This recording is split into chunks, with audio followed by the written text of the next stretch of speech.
The dust coated everything in Redemption Gulch, a fine, insidious powder that settled on despair and clung to the rough-hewn planks of the temporary fairground. Alara pulled her threadbare shawl tighter, not against the chill but the pervasive sense of exposure. The air hung heavy with the scent of roasted meat, cheap perfume, and the desperation of those seeking distraction from their meager lives. Her own plight felt too stark to be masked by such flimsy festivity. Penniless, alone, the small, cruel inheritance of her recent widowhood was a debt she couldn't pay, a property she couldn't keep, surrounded by men who saw only an easy mark. She was 22 and felt 80. Every glance felt like a judgment, every shadow a potential threat. The vibrant colors of the fair tents seemed a mockery against the ochre earth and the bleached bone of the landscape beyond. She clutched the single tarnished coin in her pocket. Her last hope, a foolish notion that maybe, just maybe, luck lingered somewhere in this desolate place. She drifted through the sparse crowd, eyes downcast, navigating the gaudy stalls displaying trinkets and impossible promises. A knot tightened in her stomach. There was no luck here, only predators and prey. She was the latter. Her gaze lifted briefly, scanning the faces, searching for. She didn't know what. Escape? A sign? Her eyes landed on a figure standing apart from the milling people, by the edge of the makeshift corrals where sorry-looking horses shuffled.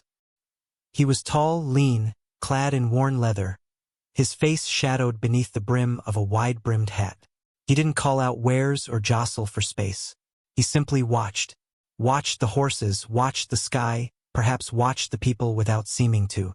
There was a stillness about him, a quiet strength that set him apart from the restless energy of the fair. He felt like a part of the landscape itself, weathered and immutable. He turned his head slightly, and she felt his gaze, sharp and assessing, though his features remained largely obscured. She flinched internally, anticipating the usual leer or dismissive glare. But there was none. Only that steady, unfathomable observation. It wasn't curiosity, not intrusion. It was as if he was reading the land, and she, for a moment, was just another part of it. A deep, unsettling quiet resonated from him. It drew her against all caution. Every instinct screamed retreat, but something in the blank wall of her own future propelled her forward. A moth to a strange, dark flame. He was an unknown variable in a life of crushing certainties. She stopped a few yards away, pretending interest in a tethered burrow, her heart hammering against her ribs. She could feel the weight of his presence, silent yet profound. The fair's noise faded, replaced by the thrum of her own pulse and the gentle snort of an animal. Finally, he spoke, his voice low, gravelly, like stones shifting in a dry creek bed. "Lost?" he asked. The word hung in the air, simple yet loaded. It wasn't just about finding her way in the fair. It was about everything. Her breath hitched. She managed a small shake of her head, unable to voice the truth. He didn't press. His gaze seemed to drift past her, towards the dust devils dancing on the horizon. "This place, it holds little that's real," he murmured, more to himself than to her. But she heard it. It echoed her own bleak assessment. He turned his head fully then, and she saw his eyes, pale in the dim light, holding a weariness that mirrored her own, but also an unyielding resolve she couldn't fathom. "There are ways out," he said, his gaze meeting hers directly now. "But they ain't easy paths. You look like you understand hard paths." It wasn't a compliment. It was a simple statement of fact, delivered without pity. He waited, offering nothing more. The air grew taut. The last light of the sun bled across the sky, turning the dust red. She looked at the coin in her pocket, then back at the man. The fair was a dead end. This man. He was an enigma, potentially dangerous, but offered the only flicker of possibility in the suffocating darkness. With a trembling hand, she pulled the coin out, looked at it one last time, and dropped it in the dust. She looked at him, her voice barely a whisper. "What kind of ways out?" she asked, the words committing her to the unknown. He turned back to the horizon, his silhouette sharp against the dying light. "Long ones," he said, and unforgiving, he didn't ask her to follow. He simply began to walk towards the edge of the fairgrounds, towards the open, empty land, leaving the choice entirely to her. The silence stretched, heavy with her decision.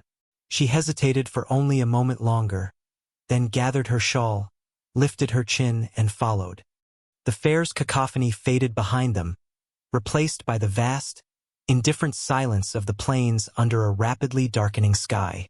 The man walked with a steady, ground-eating stride, not looking back, assuming her choice was made. Alara struggled to keep pace, her worn boots stirring the ever-present dust. Fear was a cold knot in her stomach, tightening with every step away from the faint lights of Redemption Gulch. Who was this man? A bandit? A guide? Another soul adrift in the wilderness? She knew nothing about him, not even his name. He hadn't offered it, and she hadn't dared ask. Their communication had been a handful of words and a shared understanding of bleakness. It felt insane, following a stranger into the night, yet the alternative remaining in the gulch, facing the vultures circling her meager inheritance, felt like a slower, more certain death. The landscape was unforgiving under the thin moonlight. Scrub brush clung to the arid earth. Rocks lay scattered like forgotten bones, and the wind whispered secrets she didn't want to hear. He navigated the terrain with an instinctual ease, a part of the wildness rather than a trespasser. She stumbled often, catching herself on thorny branches, her breath growing ragged. He never stopped, but his pace seemed to subtly adjust, remaining just within her reach. There were no reassurances, no explanations, just the rhythm of their footsteps, the sigh of the wind, and the immense weight of the stars overhead. Her thoughts were a chaotic swirl of apprehension and tentative curiosity. She studied his back, the set of his shoulders, the way he held his head. He seemed alert, constantly scanning the surroundings, his senses tuned to the wilderness. It was a different kind of watchfulness than she was used to, not predatory, but protective, like a lone wolf guarding its territory. As the moon climbed higher, a sliver of light illuminated his profile for a moment. His jaw was square, his nose aquiline, his expression etched with lines that spoke of hardship and solitude. He looked capable. That was the only word that felt right. Utterly capable. They stopped by a small, dry creek bed as the moon reached its zenith. He knelt, pulled out a worn blanket from his saddle roll. She hadn't even noticed he was leading a horse, a sturdy bay mare, until they'd left the immediate vicinity of the fair. He spread the blanket on the ground, gestured to it curtly, then moved a short distance away to tend to his horse. The gesture was minimal, devoid of warmth, yet it offered a small measure of comfort against the cold ground. She sank onto the blanket, wrapping her shawl tightly around herself, shivering despite the exhaustion. He returned after a while, settled cross-legged some distance away, and began eating some dried meat and hardtack pulled from a canvas bag. He offered none. She hadn't expected him to. She had nothing to offer in return. The silence between them stretched, thick and heavy. She watched him in the dim light, trying to decipher something, anything, about his intentions. Was this way out a trap? Was he taking her somewhere to sell her, or worse? Her mind spun with dark possibilities, fueled by fear and the stories she'd heard. Yet, there was that persistent feeling of his capability, his quiet competence. He wasn't furtive or cruel in his movements. He simply was. Eventually, exhaustion claimed her. She lay down on the blanket, pulling it up to her chin, her body aching from the unfamiliar trek. She didn't close her eyes immediately, watching the figure across from her. He remained alert, gaze sweeping the darkness. She saw him occasionally stoke a tiny, carefully concealed fire he'd built using dry grass and twigs, just enough for a little warmth, visible only if you were close and looking. He wasn't reckless. That, at least, was something. Sleep eventually came, fitful and shallow, punctuated by the sounds of the night and the constant presence of the man who was now her solitary, silent companion. She awoke once to find him still awake, sitting in the same position, a sentinel against the vast indifference of the wilderness. The fear hadn't entirely dissipated, but it was now mingled with a reluctant, fragile thread of reliance. He hadn't harmed her. He hadn't spoken empty promises. He had simply offered a path, and was now walking it alongside her in silence. The days blurred into a monotonous rhythm of walking, sparse meals, and silent nights under the stars. The landscape remained harsh, beautiful in its desolation, but utterly unforgiving. They encountered no other souls, only the vast emptiness and the resilient life that clung to it. Alara's initial terror began to subside, replaced by a weary determination. She learned to read the subtle shifts in the man's demeanor, the slight tensing of his shoulders, the way his eyes narrowed when he scanned the horizon. Signs she was beginning to understand meant caution, or a change in their direction. She started to notice the small things he did, positioning himself between her and the open country when they rested, always ensuring she had the slightly more sheltered spot, sharing water from his canteen when hers ran low without a word, his hand merely appearing, offering the lifeline. These were not grand gestures, but quiet acts of practical care that chipped away at her fear and built a fragile foundation of trust. She learned his name, or the name he gave her: Silas. It was as spare and solid as the man himself. Their conversations remained minimal. He answered her rare questions with brevity, his responses typically focused on the immediate necessities: water, direction, potential hazards. He offered no details about his past, no explanation for why he was out here, or why he had offered her this silent passage. It was frustrating, yet also oddly liberating. In his presence, her own past felt less burdensome. He didn't pry, didn't judge. He simply accepted her presence and the shared purpose of their journey, whatever that purpose truly was. One scorching afternoon, they stumbled upon a narrow canyon, its walls offering a sliver of shade. As they rested, a sudden, sharp crack echoed from above. A cascade of loose rock rained down, a miniature avalanche. Silas reacted instantly, shoving her hard behind a larger boulder, shielding her body with his own. The rocks hammered against him, one striking his arm with a sickening thud. The danger passed as quickly as it began. He slumped against the boulder, his breath coming in sharp gasps. Alara scrambled to his side, her heart in her throat. "Are you hurt?" she asked, the first truly urgent words she'd spoken in days. He nodded curtly, clutching his arm. Pulling back his sleeve, she saw an ugly gash, bleeding freely, and the swelling already starting. He wouldn't complain, she knew. He'd simply endure. But looking at the wound, a surge of unexpected protectiveness washed over her. This stoic, silent man who had wordlessly offered her sanctuary had been hurt protecting her. "We need to clean that," she said, her voice steady despite the tremor in her hands. He gave a small, reluctant nod. Using the last of their precious water and strips torn from her underskirt, she set about cleaning and binding the wound, her movements surprisingly deft, born of necessity from her previous life. He watched her, his expression unreadable, but the lines around his eyes seemed to soften just a fraction. The physical pain forced a vulnerability she hadn't seen before, a reminder that beneath the capable exterior, he was just a man. As she finished, securing the makeshift bandage, their eyes met.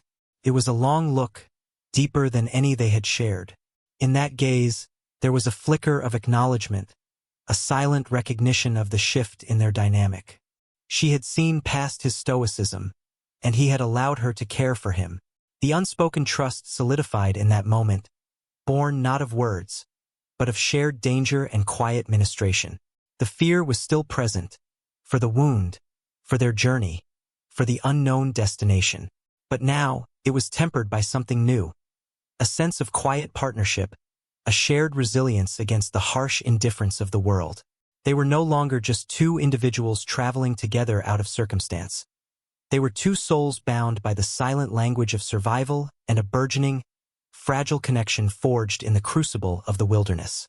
The sun began its descent, painting the canyon walls in fiery hues, a stark contrast to the cool shade where they rested, two figures bound by the path they had chosen together.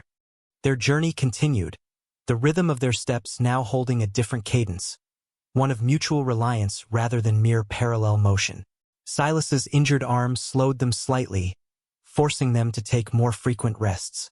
During these times, Alara would take on tasks he usually handled, finding water, gathering fuel for their small fires. She learned to listen to the land as he did, to spot the subtle signs of water, to read the weather in the clouds. Her body grew leaner, stronger, her movements more confident. The vulnerability that had defined her in Redemption Gulch began to recede, replaced by a quiet, unyielding strength forged by necessity and the silent example of the man beside her. One evening, as they camped near a ridge overlooking a vast, empty valley, Silas spoke more than a few words for the first time since that initial encounter at the fair. His voice was low, hesitant. "Where are you headed, Alara?" Truly, it wasn't a demand, but a genuine question, offered into the vast silence. She looked out at the valley, thinking. The past was ashes, the future a blank canvas. "Away," she finally said. "From what was? To, I don't know. Somewhere different. Somewhere I can stand on my own ground." It was the truth. She had been fleeing ruin and despair, seeking simply to disappear and rebuild. He nodded slowly, as if understanding. "The ground is hard out here," he said.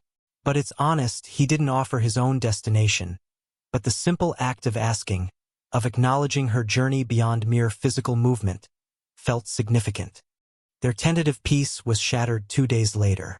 As they navigated a narrow pass, 3 riders emerged from the shadows of the rocks ahead, blocking their path. They were rough-looking men, armed, their eyes avaricious as they took in Silas and Alara. The fear, sharp and visceral, returned with full force. This was the kind of threat Alara had fled, the cruelty she understood all too well. One of the men, a brutish figure with a scarred face, grinned, his gaze lingering on Alara. "Well now, look what we have here. A lone man and a pretty little bird. Looks like our luck just turned." Silas tensed beside her, his injured arm held close to his side, but his good hand resting near the pistol tucked into his belt.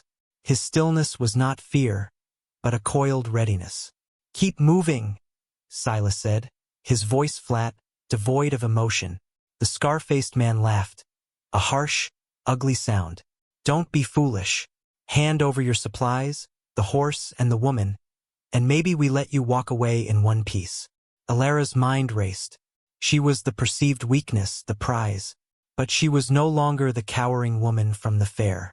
She looked at Silas, saw the strain in his stance, the disadvantage of his injured arm. She wouldn't be a burden. Stepping slightly forward, drawing their attention, she spoke, her voice trembling but clear. "We have little of value," she said, holding her empty hands out slightly. "Only what is necessary for survival." It was a simple diversion, but it worked. Their eyes flickered to her. That split second was all Silas needed. His uninjured hand drew the pistol in a blur of motion. A shot cracked the air. The scar-faced man grunted, clutching his shoulder. Before the others could react, Silas moved with surprising speed for his injury, grabbing Alara's arm and pulling her back, shoving her towards a narrow crevice in the rocks. "Go!" he yelled, the first urgent command she'd heard from him. She hesitated, looking at his face, grim with pain and determination. She saw not just a protector, but a partner fighting beside her. Drawing a deep breath, remembering the strength she had found on this journey, she didn't flee. Instead, she grabbed a loose rock from the ground, heavy and jagged. As the remaining 2 men dismounted, moving to surround Silas, Alara emerged from behind the rock, not running, but moving towards the flank of the nearest man. He turned, startled by her presence. Before he could react fully, she swung the rock with all her might, connecting with his arm. He roared in pain, dropping his rifle. The distraction was enough. Silas, despite his injury, engaged the 3rd man in a brutal, close-quarters struggle. Alara didn't stop. She kicked the dropped rifle away and scrambled back towards the crevice, scanning for something else. Anything.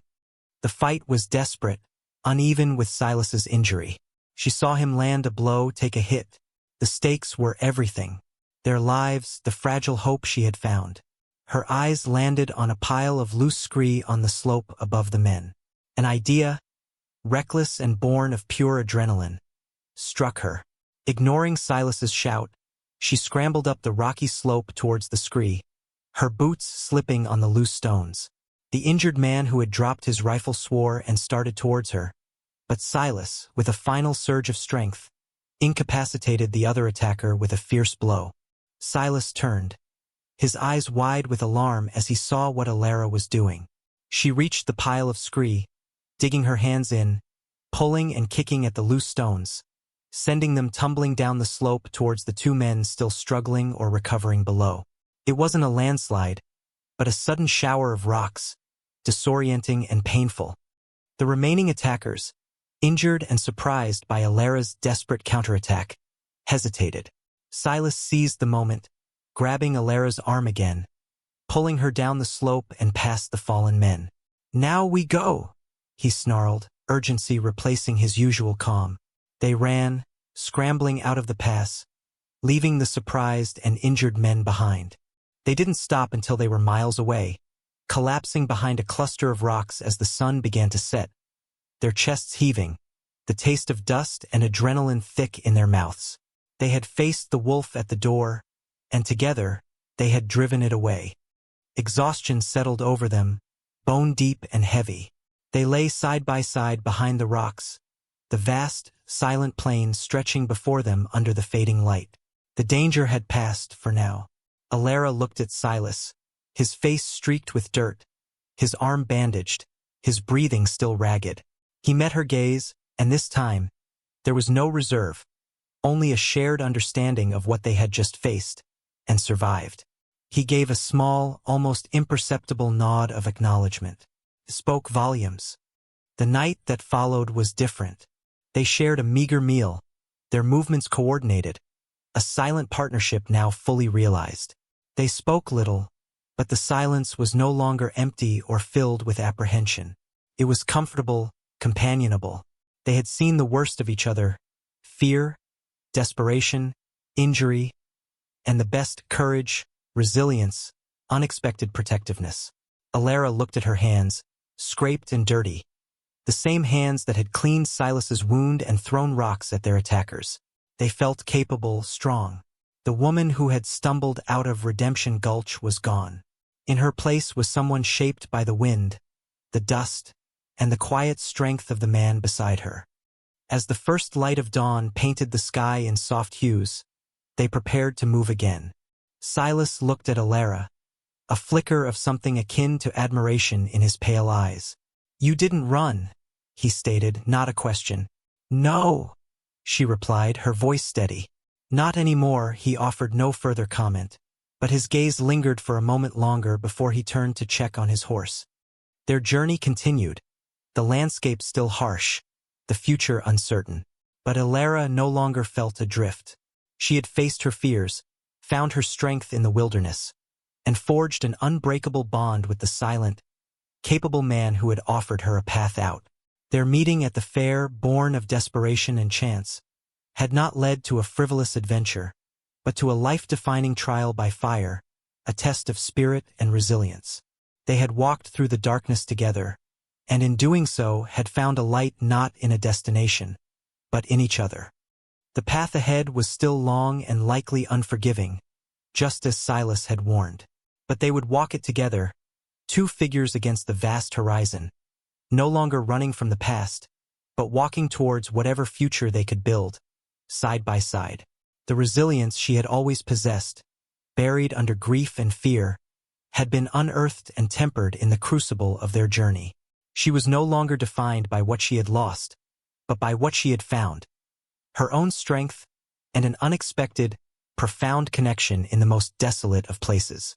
The fair had been the spark, the wilderness the forge, and the man beside her, the quiet, steadfast presence who had shown her the way not just out of a place, but into herself.